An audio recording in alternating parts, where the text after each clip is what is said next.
এক ভাই প্রশ্ন করেছেন যে দাড়িতে কালো কলপ বা রং টং কিছু লাগানো যাবে কিনা। মাশাআল্লাহ ভাই, সুন্দর একটি প্রশ্ন করেছেন। দেখেন, দাড়িতে কলপ লাগানো যায় কিনা। দাড়িতে আল্লাহ রাসূল সাল্লাল্লাহু আলাইহি ওয়াসাল্লাম বলছেন যে তোমরা মেহেদি করো, মানে ইহুদি খ্রিস্টানরা যেটা করো তার উল্টা করো। আর আমরা কি করি? কলপ লাগাই। কেন কলপ লাগাই? যে আমি বয়স্ক হয়ে গেছে, বুড়ো হয়ে গেছি, এখন যদি আমি সাদা হয় তাহলে কেমন দেখা যায়। এই জন্য দাড়িতে অনেকে মেহেদি লাগায় না, কলপ লাগায়, মানে নিজেকে জোয়ান বা স্ট্রং রাখার জন্য চেষ্টা করেন। আল্লাহ আপনাকে বানাতে চাইছে বুড়া, বা আপনি মৃত্যুর দিকে ঢেলে পড়বেন। এখন আপনি কি করতেছেন? জোয়ান হইতে চাইতেছেন। এটা আসলে ঠিক না। কারণ আল্লাহ রাসূল সাল্লাল্লাহু আলাইহি ওয়াসাল্লাম বলছেন যে যে ব্যক্তি দাড়িতে কালো কলপ লাগাবে সেই ব্যক্তি জান্নাতে শুকরানো পাবে না। নাসাই 5075 নম্বর হাদিস আছে, দেখে নিয়েন, তাইলে বুঝবেন যে আমরা কেন করি। আপনি মেহেদি লাগাইতে পারেন।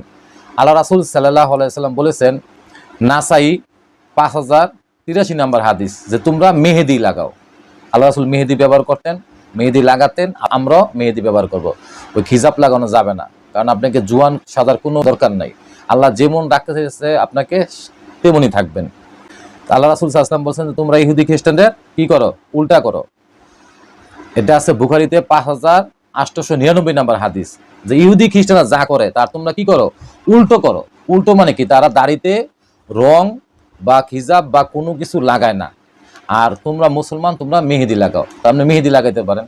তো ইনশাল্লাহ মেহেদি লাগাবো এবং আমরা সবাই জান্নাতে যাব। আর যদি ওই আপনার খিজাব লাগানো হয়, কালো কিছু লাগানো হয়, তাহলে কোথায় যাব? আল্লাহ রাসূল কি বলছেন? আন রাগিবা আন সুন্নতি ফালাইসা মিন্নি, বুখারী 5063 নম্বর হাদিস। যে আমার সুন্নতকে অবজ্ঞা করলো বা সুন্নত মানো না, সে আমার দলের অন্তর্ভুক্ত নয়।